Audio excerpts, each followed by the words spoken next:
Hola, buenas tardes. Nos encontramos de nuevo hoy día lunes a las 3 de la tarde desde Hospital Digital con todo el equipo de personas mayores del Ministerio de Salud, y el día de hoy está con nosotros Carla Bonatti, que pertenece también al equipo acá del Ministerio de Salud, especialmente de DIPRESE, ¿ya? Y el tema de hoy día es las recomendaciones en el manejo de residentes, de personas mayores con COVID positivo, ¿ya? Manejo de aislamientos en residencia, recomendaciones para reorganizar los turnos de trabajadores para prevenir los contagios. Además, estamos también acá con la doctora Jimena Reyes, que nos va a ayudar también a resolver algunas dudas médicas. Así que le damos la bienvenida a Carla. Buenas tardes a todos, sé que están desde hartos lugares de nuestro país, así que bienvenidos y espero que estos contenidos sean de utilidad. ¿Ya? Como mencionó Bárbara, los objetivos de esta cápsula de capacitación es que al final se pueda lograr brindar un cuidado seguro y de calidad según los recursos disponibles en cada una de las residencias que ustedes trabajan, ¿ya? A aquellas personas mayores con diagnóstico confirmado de COVID-19 que reside en un establecimiento de larga estadía o en un hogar de ancianos, como ustedes en el fondo reconozcan el momento y el lugar. También el segundo objetivo es identificar diversas alternativas de sistemas de turno de los trabajadores, de manera de disminuir de esa manera la propagación de la enfermedad. Bueno, y para comenzar, primero es importante identificar estos tres momentos claves que en algún momento nos podemos encontrar, ¿ya? Lo importante es que yo sé que en otras capacitaciones han quedado claros cuáles son las medidas y cuáles son las cosas que debemos hacer de manera anticipada para poder evitar y dar el mejor cuidado de calidad. Lo importante siempre es anticiparnos a cada uno de estos momentos. Y en particular hoy nosotros nos vamos a referir a qué hacemos cuando tenemos una persona con un caso confirmado en un establecimiento de larga estadía. ¿Qué es lo que debemos hacer?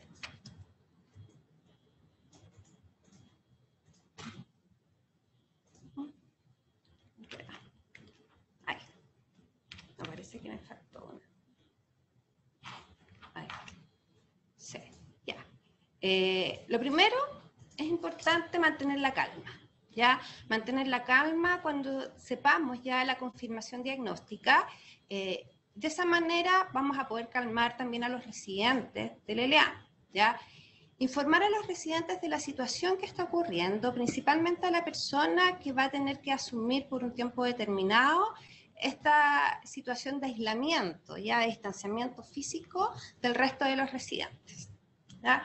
Como dice acá en la diapositiva, hay que resguardar que las condiciones de aislamiento del LEAM sean suficientes para disminuir la posibilidad de contagio con el resto de los residentes. Esto lo logramos de esa manera, identificando rápidamente la situación sospechosa, después se hace el diagnóstico y se aísla, ¿ya? De lo contrario, informar inmediatamente al equipo de salud. También es importante dar continuidad a las indicaciones y a las estrategias del equipo de salud para poder en el fondo brindar los cuidados de calidad. Que el equipo de salud de la residencia mantenga una coordinación estrecha y un contacto permanente con el CESFAM, ya de referencia, de manera de poder dar aviso oportuno si la situación del residente se complica o si en cualquier momento aparecen dudas en relación a los cuidados. Y si que en algún momento nos damos cuenta de que hay uno o dos residentes confirmados, lo que se recomienda es instaurar un aislamiento en corte, que vamos a ver un poquitito más adelante de lo que se trata.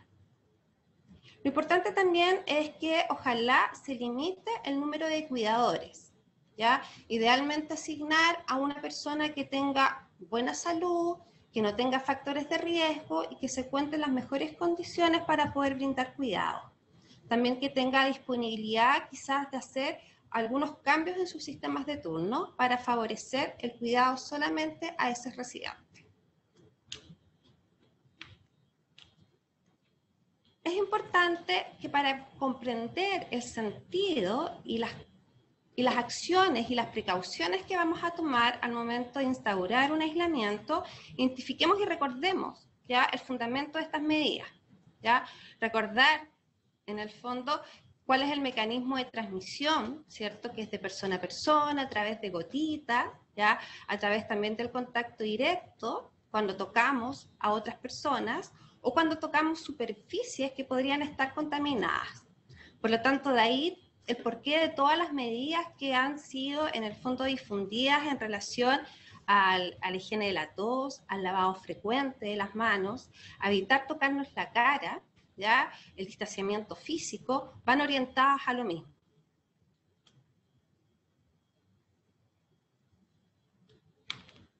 ¿Ya? Una vez que comprendimos en el fondo, comprendemos, no pasa la diapositiva, a ver, espera un momento.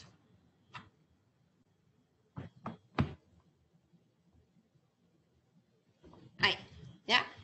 Una vez que comprendemos en el fondo cuál es el mecanismo de transmisión, vamos a comprender de mejor manera cuáles son las medidas y por qué. Lo importante es que estas medidas van a ser una forma de barrera mecánica entre el paciente que está con la infección y la persona que va a brindar el cuidado, ¿ya? Es por eso que se instauran el conjunto, aparte de las precauciones estándar que van hacia todos los pacientes, las precauciones adicionales, que en este caso son la de gotita y la de contacto, que en conjunto van a ser las siguientes medidas: el lavado de manos, ¿ya?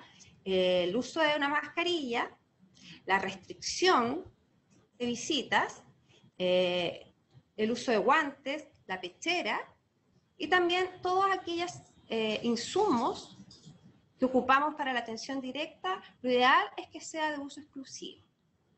Y si es que no puede ser de uso exclusivo, se puede aplicar una desinfección una vez que se utiliza con la persona. Importante recordar también que estos elementos de protección personal que vamos a utilizar para el manejo de estos pacientes también disponen de un orden, ¿ya? Para que lo recordemos, un orden de la instalación y también un orden de retiro. Ahora, si nos vamos más a lo puntual, ¿qué es el aislamiento? ¿Ya? Esto que yo les decía que era importante, que ojalá en un plan de contingencia se haya, en el fondo, en la primera etapa, ¿ya? Cuando todavía no hay casos confirmados en el ELEAM, lo que se recomienda es que ver en esa residencia si contamos con espacios para poder hacer este aislamiento, ¿ya? Ojalá que sean los lugares donde cuente esta habitación con algunas características que vamos a mencionar. Pero en el fondo, como definición, ¿ya? Este aislamiento es la restricción preventiva de las actividades para personas confirmadas con COVID-19, que consiste en limitar su contacto con otras personas en sitios designados hasta el término de este periodo infectante. Lo ideal es, como en la primera etapa, como mencioné, ya hayamos identificado si existen estas zonas para hacer el aislamiento y si no, haber buscado un plan B coordinado previamente para ver qué se va a hacer cuando una persona presente la infección. Lo ideal es que estas zonas de aislamiento deban ser espacios que puedan separarse de manera efectiva con el resto de las dependencias de la residencia. En algunos casos, claramente que va a implicar habilitar otras salas que estaban orientadas para otros usos, ¿ya? ¿Qué características debe incluir? Una señalética visible que indique claramente que ese residente se encuentra bajo aislamiento por COVID-19. Para eso se usan estos carteles que ustedes pueden imprimir, están en las páginas del CENAMA. Ustedes pueden imprimirlas y colocarlos, o si no, también lo pueden fabricar, ¿ya? Ojalá que la habitación tenga una buena ventilación, que tenga ventanas que se puedan abrir y se puedan cerrar. Que las puertas deben estar en buen estado y permanecer siempre cerradas, ¿ya? Ahora, esto que esté cerrada, ojalá que no nos impida para tener un adecuado monitoreo periódico de los residentes, ¿ya? Sobre todo siempre buscando signos o síntomas de complicación. Lo ideal, y dentro de lo posible, ojalá que esa habitación tenga baños al interior, ¿ya? Y si no, si es un baño que vamos a tener que compartir con otros residentes, también hay que usar medidas de desinfección cada vez que el residente ocupe estos baños. También está la opción de poder optar por baños portátiles, ¿ya? Ojalá que la habitación tenga la mínima cantidad de muebles, ¿ya? Y que estos muebles sean de superficies lavables que permitan una rápida desinfección. ojalá limitar el uso o tantos objetos que obviamente que van a dificultar la limpieza. ¿Ya? Ojalá que estén los objetos mínimamente necesarios. También se recomienda que dentro de la habitación existan tarros de basura con tapa y pedal para eliminar los dispositivos que vamos a utilizar, que van a significar en el fondo para la atención del paciente, y también los dispositivos que vamos a usar para la desinfección. Ahora, en relación a la imagen que ustedes ven, esa es como lo ideal, ¿cierto? Sabemos que a lo mejor nuestras residencias no van a ser de esta manera, pero lo que nosotros queremos demostrar con esta imagen es qué es lo mínimo que debiéramos contar, ¿ya? Una puerta, ya, que se pueda cerrar, pero que también que cuente, obviamente, con una buena posibilidad, con manillas que se pueden abrir y cerrar sin tanto inconveniente. Un velador, ojalá tenga lo mínimo posible. Una cama, donde va a estar el residente, que ojalá que si es de estos catres clínicos siempre esté frenada. Una ventana que nos permita la ventilación, ¿ya? También ahí, como ustedes pueden ver, la tapa, o sea, el tacho para eliminar todos los desechos con una tapa y un pedal para evitar la manipulación. También se recomienda que ojalá dentro de la habitación exista un baño de uso exclusivo, ¿ah? De lo contrario, la desinfección posterior al uso. Si la persona tiene algún grado de dependencia, que los artículos también para eliminar y para tener las deposiciones y la diuresis también estén dentro, ¿ya? Lo ideal sería también que estos espacios contaran con un lavamanos para permitir la higiene con agua y jabón cada vez que sea necesario y cada vez que obviamente tengamos la atención directa al residente. Y los insumos, los equipos que vamos a necesitar para la monitorización de uso exclusivo. Eso es el ambiente ideal, el espacio ideal. Ahora, ¿qué es lo que nosotros contamos? Bueno, contamos a lo mejor con habitaciones dispuestas para eso, de acuerdo a la norma 14. Ustedes saben que pueden existir hasta 4 residentes en una habitación, con un espacio entre ellos de 1,5 metros a 2, que se pueden convertir cuando tenemos a un residente con el diagnóstico confirmado y en el fondo trasladar a aquellos que no tienen, ¿ya? También podemos tener salas de uso común que también cuentan con alguna normativa, que también las podemos convertir en el caso que tengamos a 2 o 3 pacientes con el mismo diagnóstico.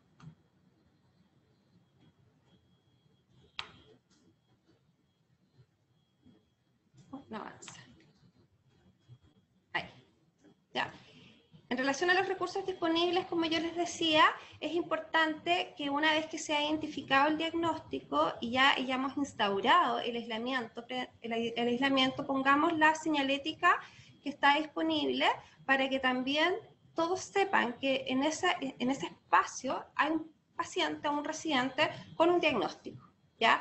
También lo que se puede disponer, si podemos, afuera del aislamiento, todo lo necesario para la vestimenta. En el fondo, poner ahí, como ustedes pueden ver en la imagen, las mascarillas, el alcohol gel, ¿ya? También un espacio para tener las pecheras, para que cada vez que ingresemos a brindar el cuidado, nos vistamos afuera.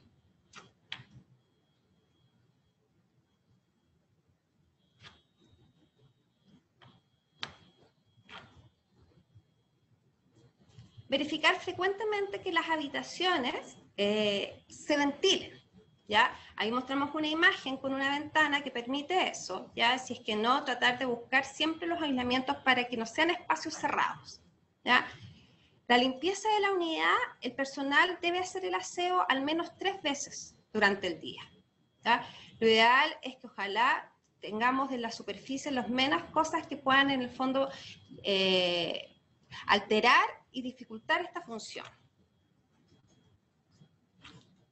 El manejo del material en el contenedor debe en el fondo eliminarse al salir de la habitación, y acuérdense que existe un orden, lo último que eliminamos es la mascarilla.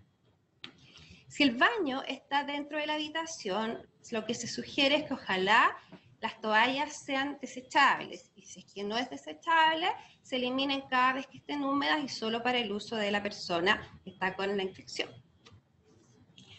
Ahora, otra cosa importante que se recomienda es que cuando existe 1 o 2 personas, ¿ya? O más, con el mismo diagnóstico, instaurar este aislamiento de corte, ¿ya? En el fondo, que consiste en efectuar, juntar 2 o 3 residentes que tienen la misma enfermedad o el mismo agente etiológico en una misma sala o habitación. ¿Qué es lo que busca este aislamiento de corte? Permite optimizar recursos, que sabemos que son siempre escasos, ¿ya? Y concentrar esfuerzos de trabajos comunes en una sola área, ¿ya? Les mencionaba al comienzo que lo ideal es que el personal que va a estar al cuidado de estas personas tengan algunas características importantes, que no tengan factores de riesgo, como edad avanzada, algunas patologías, de manera que se encuentren en buenas condiciones para atender a estos residentes. Por lo tanto, cuando se hace estos aislamientos de acorte, también en el fondo favorecemos eso. Y también permite el control de brotes de la enfermedad de alta transmisibilidad, como es en esta situación. ¿Cuáles son las medidas generales a cumplir en este tipo de aislamiento? ¿Ya? Incluir claramente solo casos confirmados, destinar personal exclusivo para la atención de estos residentes, destinar áreas, alguna sala o algún sector exclusiva para estos residentes, que incluya un sector donde estén todos los insumos necesarios para la atención, como son los elementos de protección personal, el alcohol gel para hacer el lavado de manos si es que no vamos a hacerlo con agua y jabón, un lugar determinado para la eliminación de desechos, ojalá pueda tener un baño exclusivo. Lo importante es que las camas tengan una distancia mínima de 1,5 metros entre ambas, ¿ya? Para favorecer un espacio de holgura lo suficiente para realizar procedimientos sin invadir el espacio del otro. ¿Cuáles son las situaciones que podemos encontrar? Primero, si es que nuestra residencia es una casa antigua, sabido que las casas antiguas son dormitorios grandes, es posible que estos aislamientos de corte lo podemos realizar en una habitación, tener 2 o 3 o hasta 4 residentes, ojalá no tengamos tantos, ¿ya? De esa manera no vamos a alterar tanto las rutinas. Ahora, si las habitaciones son pequeñas, se pueden destinar otros espacios, como los que ustedes ven acá, estas fotos son reales, ¿ya? Otros espacios que estaban normalmente dirigidos a zonas de espacio común, por ejemplo, de recreación, ¿ya? Y que se pueden convertir siempre y cuando tengan las medidas en el fondo de seguridad, que tengan espacios para ventilar y que se dispongan lo mínimo necesario para el cumplimiento.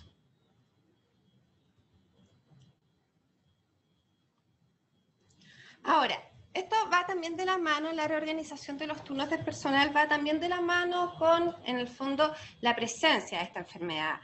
Es importante que sepamos que todo esto va a depender de la realidad local, ¿ya? Son solamente recomendaciones, pero igual queremos mostrarla para que ustedes sepan cuáles son los objetivos y mientras se pueda hacer, ojalá las puedan incorporar. El objetivo de reorganizar los turnos básicamente es orientado a reducir los contagios y a la protección del personal y de sus familias, también la protección de la salud mental, porque claramente que esto conlleva a que el personal igual esté más estresado por el cambio de las rutinas y por el impacto que ha generado esta pandemia y por el miedo al contagio, claramente.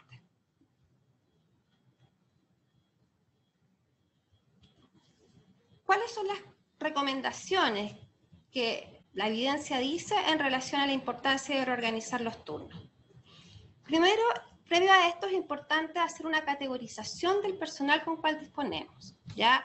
En relación a la edad, a los factores de riesgo, a la capacidad técnica y al conocimiento que tengan en relación al manejo de este tipo de pacientes con estos nuevos cambios en relación a los cuidados, y de esa manera poder orientar mejor las funciones. Lo que se recomienda es que se puedan hacer esquemas de turno que, por ejemplo, vamos a dar algunos ejemplos, ¿ya? Por ejemplo, 7x7, trabajamos 7 días seguidos, ¿ya? Y 7 días descansamos. Otra forma también es 4x3. Y en algunas instituciones han incorporado 15x15, o sea, trabajan 15 días dentro de la residencia, de día y de noche sin salir, y otros 15 días posterior están en sus domicilios. Esto permite claramente disminuir los contagios y un descanso adecuado. Acá es importante también determinar las características de cada residente, porque va a ir un poco de la mano con el nivel de complejidad y de funcionalidad de cada uno, ¿ya? Por eso también es lo que se sugiere, es diferenciar las salas, ¿ya? Salas un poquitito de cuidados un poco más, en el fondo, complejos que otras, ¿ya? Y dentro de lo que se pueda, obviamente, si tenemos, por ejemplo, unas residencias de 2 pisos, separar bien las áreas, ¿ya? Con los confirmados en un lado, los sospechosos en otro y los que no tienen síntomas en otro.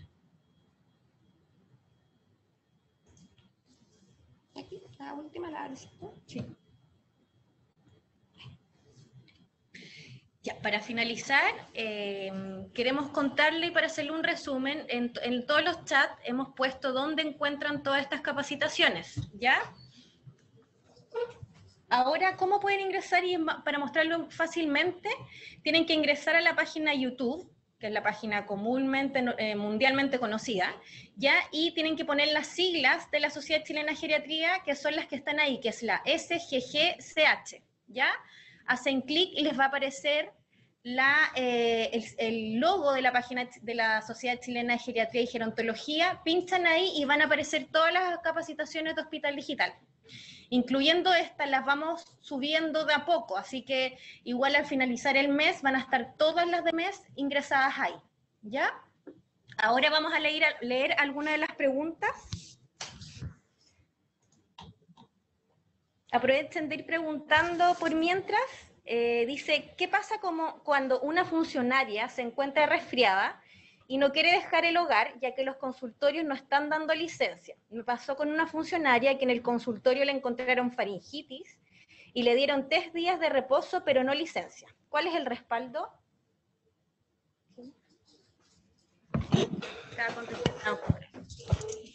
A ver, en estricto rigor, cuando cualquier persona, en el fondo el médico indica un reposo y esa persona tiene que manifestar que trabaja, si es así, debiesen darle una licencia. Aquí en el fondo, claro, un reposo para un trabajador tiene que ir asociado a una licencia porque si no, no hay cómo justificar la falta en el trabajo. Así que le deberían haber entregado una licencia a la funcionaria. Otra de las preguntas dice, ¿cuáles serían las patologías que no debería tener la persona que ingresa a estas salas, aislamiento de corte me refiero quizás, y pregunta principalmente por el asma? ¿Pregunta en el fondo por los cuidadores que ingresan? Sí. A ver, efectivamente el asma es una de las patologías que debiese evitarse en el fondo que tengan los cuidadores que van a estar a cargo de pacientes con COVID confirmado. Cualquier enfermedad respiratoria crónica, alguna persona que tenga EPO, que en el fondo, en estricto rigor, cualquier enfermedad que además significa una inmunosupresión, debiesen no estar ahí en el fondo al cuidado de pacientes que están confirmados con coronavirus. Lo otro que habría que también resguardarse personas que tengan problemas cardíacos que pudiesen descompensarse con cualquier, no solo con coronavirus, sino que con cualquier enfermedad respiratoria podría descompensar su enfermedad de base. Perfecto. Acá hay otra pregunta que está asociada a la capacitación de la semana pasada. Dice, en cuanto al material a utilizar, como saturómetros, fonendos, termómetros, etc., ¿deben eliminarse por completo, pensando en la recuperación del paciente y sabiendo en que el EAM no se cuenta con equipo de esterilización? No, la verdad es que no hay que eliminarlos, solamente se usan de uso exclusivo en aquellas personas que en ese momento están pasando por este proceso infeccioso y haciendo una desinfección, ya si es que no podemos utilizarlos solamente de uso exclusivo, ya no es necesario eliminarlos después de que pase esta pandemia. Ya existe una permanencia del virus en los objetos que es determinada, ya es limitada, no quedan para siempre.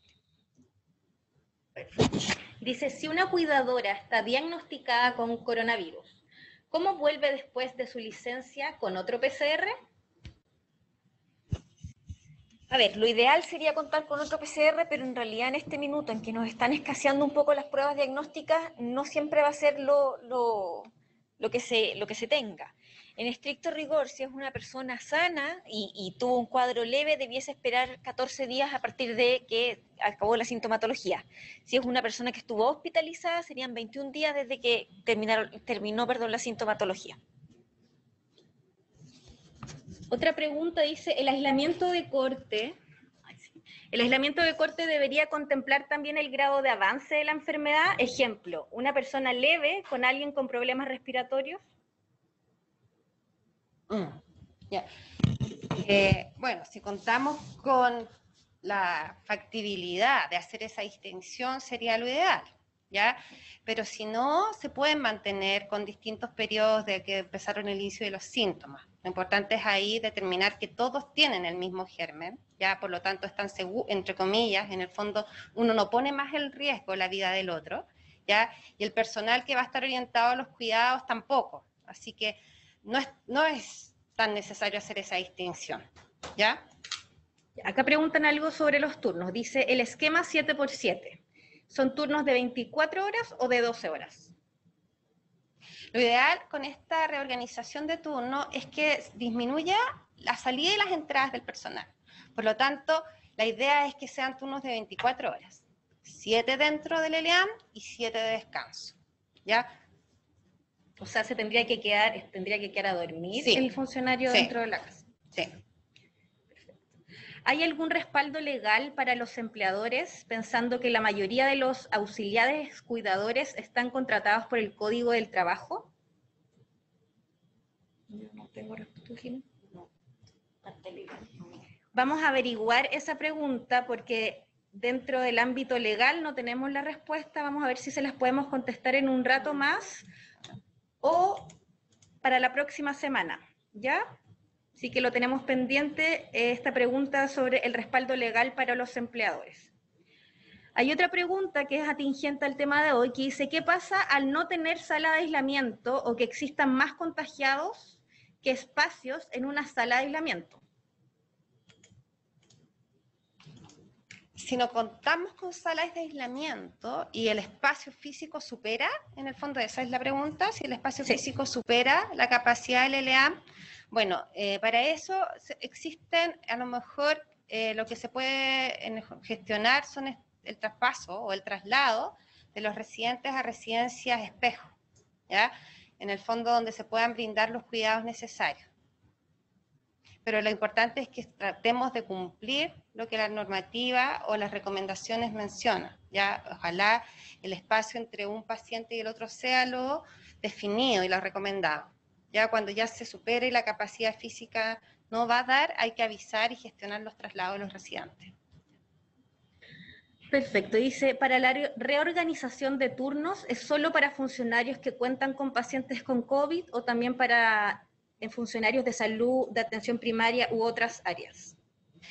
La recomendación se da en este momento para aquellas circunstancias en donde existe pacientes confirmados COVID. Perfecto. Dice, cuando se realice la ventilación de las habitaciones, ¿el residente debe salir de esta? No, no es necesario, no. Otra de las preguntas dice, tengo dudas sobre el pasaporte sanitario. A ver, vamos a ver si podemos contestarla. Al momento de leer el código QR, me deriva a una plataforma de MinSal, la cual no tengo registro y al pedirme registrarme no me llega. Y esto se pide para el ingreso de los ELEAM, que es el pasaporte sanitario. Sí. No entendemos cuál es la duda, si nos podrían aclarar.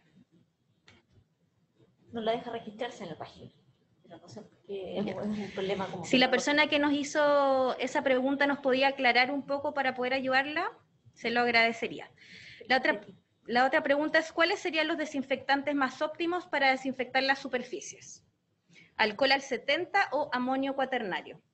Alcohol al 70 es lo que se recomienda, ¿ya? O después hacer el porcentaje de alcohol con agua, que también esa proporción está en el fondo recomendada, que es el cloro doméstico, que suele ser al 5%, ya diluido en agua. 450 cc de agua más 50 cc de cloro, ¿ya?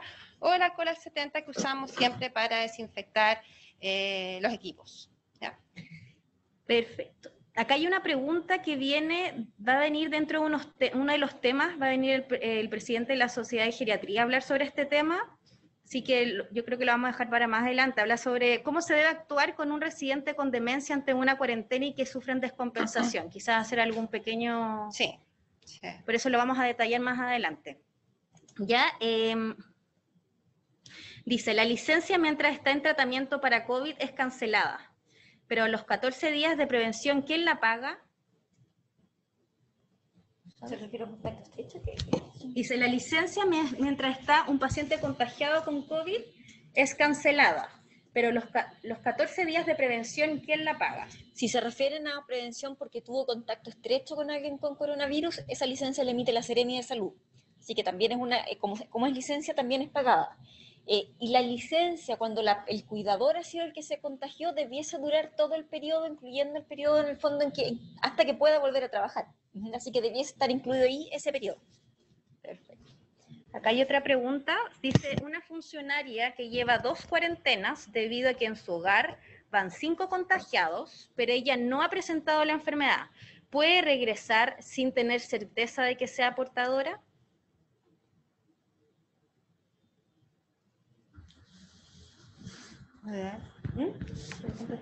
A ver, lo ideal, no sé si lo ideal es que no, es que si una persona no tiene certeza de que o sea, si tiene, más que no tener certeza, si tiene la duda de que pueda estar en el fondo cursando con coronavirus, aunque sea asintomático, lo ideal es que no regrese a trabajar, o sea, por el riesgo de que efectivamente si contagia a alguien más es muy alto. Por eso, en el fondo, desde que empiezan los síntomas, en el fondo, o desde que se tiene contacto estrecho con una persona que está confirmada, debiesen hacerse una cuarentena de 14 días. Perfecto. Vamos a seguir leyendo. Dice, el Código del Trabajo no permite trabajar por más de 10 horas diarias, ni tampoco más de 45 horas semanales. ¿Los turnos excepcionales hay que pedir la autorización respectiva? Sí, aparte que tenemos que considerar que estamos en una situación de emergencia sanitaria, entonces hay que usar un poco, estas normativas se pueden alterar un poco, ¿ya? Lo importante es que el objetivo es disminuir el riesgo de contagio. ¿Ya? Perfecto. Acá hay una pregunta, dice, ¿existe responsabilidad penal de parte de los empleadores de un LEAM si un paciente fallece por COVID? No, a no ser que haya habido alguna negligencia en el cuidado, que ahí podría haber algún grado de juicio, pero si no, no. O sea, en el fondo, en este minuto, coronavirus se considera como una enfermedad que está circulando, es como en el fondo, es como la influenza en otros inviernos, viene a ser el mismo caso.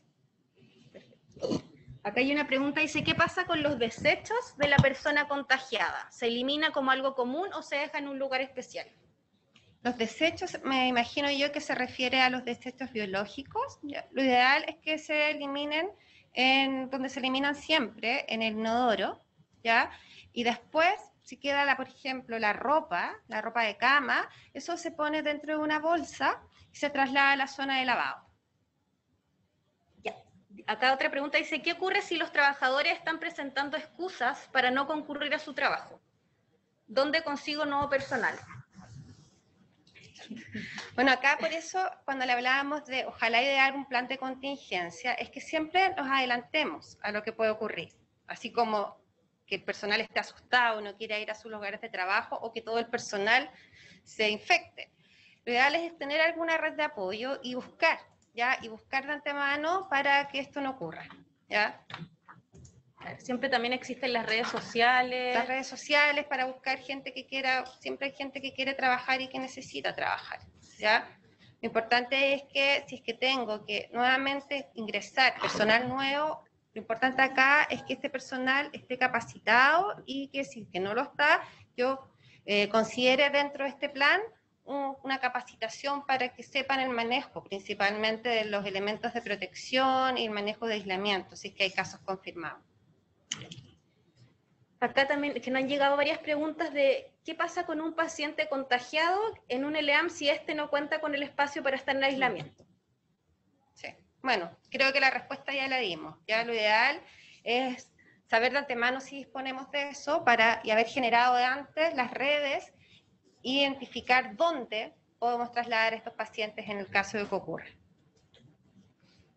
¿Cuál es la idea de llenar el formulario cada mañana antes de entrar al LEAM? Si coloqué que tuve contacto con una persona contagiada, ¿cuál es la idea de llenarlo? ¿Qué hacen con eso? A ver, la idea de llenar justamente el formulario es que ustedes están están en el fondo, es una declaración jurada en el cual ustedes dicen que no tienen conocimiento al menos de haber estado en contacto con alguien contagiado. Si la persona sabe que estuvo en contacto con alguien contagiado y pone que sí, no puede entrar al LEAM, evidentemente. Y si la persona sabe que estuvo en contacto con alguien contagiado, no lo declara y después se demuestra que efectivamente ella llevó la infección dentro del LEAM, ahí sí hay una, ¿cómo se llama? Hay una, se me fue la palabra, una responsabilidad penal en ese sentido. Es lo que yo les decía, que a no ser que se demuestre que haya alguna negligencia, que ese sería el caso. Acá preguntan, que va asociado a lo mismo que Carla nos contaba antes, que ¿cómo se eliminan los pañales de los adultos mayores con COVID? ¿Deben tener un tratamiento especial?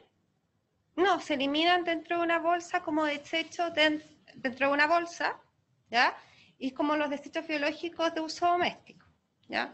Claro, acá es lo que hablábamos la semana pasada. Si quieren pueden ingresar a la página de la Sociedad Chilena de Geriatría, donde va a estar la clase de la semana pasada, donde mostramos, y en las anteriores también se ha hablado sobre este tema, y porque hay 3 puntos importantes, que son 3 bolsas, ¿ya? Sí. Y todo esto siempre dejarlo no en el pasillo, sino que es donde se mantienen los desechos, siempre los desechos. Y ojalá que estos desechos, los que se pueden eliminar, se hagan en el excusado y los otros se cubren bien dentro de esta bolsa y se trasladan al lugar indicado. Perfecto.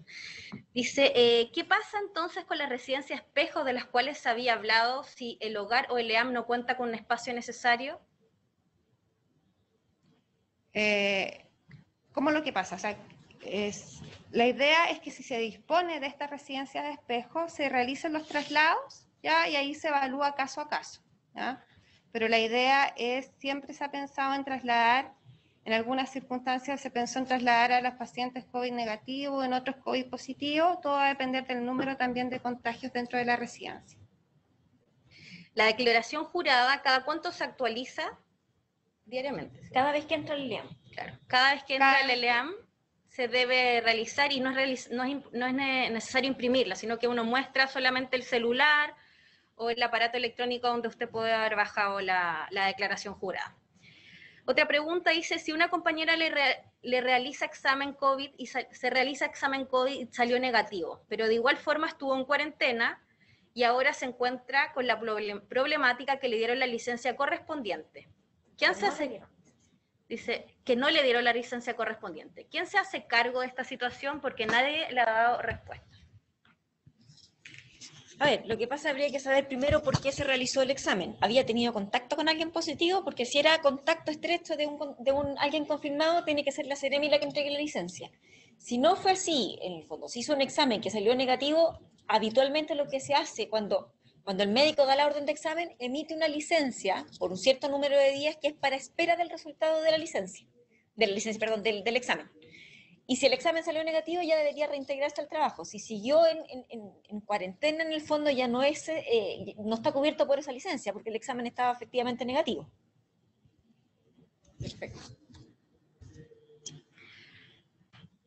Acá preguntan si Hospital Digital está recibiendo solo consultas COVID. En la parte de LEAM, sí es una estrategia que tenemos que llaman desde los LEAM, y idealmente, de hecho esta estrategia fue realizada para contribuir en las dudas que tuvieran desde los LEAM funcionarios o por los residentes, ¿ya? En el caso que consultaran por otra cosa, claramente igual se les va a ayudar y se les va a entregar una orientación, pero efectivamente fue realizada y con el objetivo de contribuir a las consultas por COVID. ¿Sería conveniente realizar encuesta diaria a funcionarios cada vez que se reintegran a su jornada con toma de temperatura, como los están haciendo en sus casas? Sí, eso forma parte del protocolo de ingreso del LEAM del funcionario, ¿ya? Se pregunta por sintomatología respiratoria, además del control de temperatura, ¿ya? Cada vez que ingresa al turno. Perfecto. Y la última pregunta dice, ¿sería conveniente realizar encuestas? Ya la contestamos. Están preguntando sobre la declaración jurada. ¿A quién se le muestra?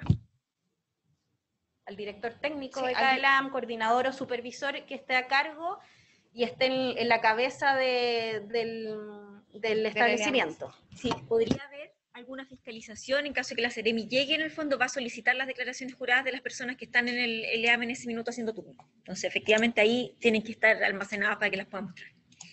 Perfecto. Entonces ya vamos finalizando, no tenemos más preguntas, no nos han llegado más. Espero que les haya quedado claro este tema. Les recuerdo que el día miércoles 20 a las 3 de la tarde vamos a tomar el tema que creo que es súper relevante, que es las recomendaciones en el manejo integral frente al fallecimiento de un residente, ¿ya? Así que los invitamos a seguir participando en estas capacitaciones, ¿ya? Y nos vemos el día miércoles. Que estén muy bien. Buenas tardes.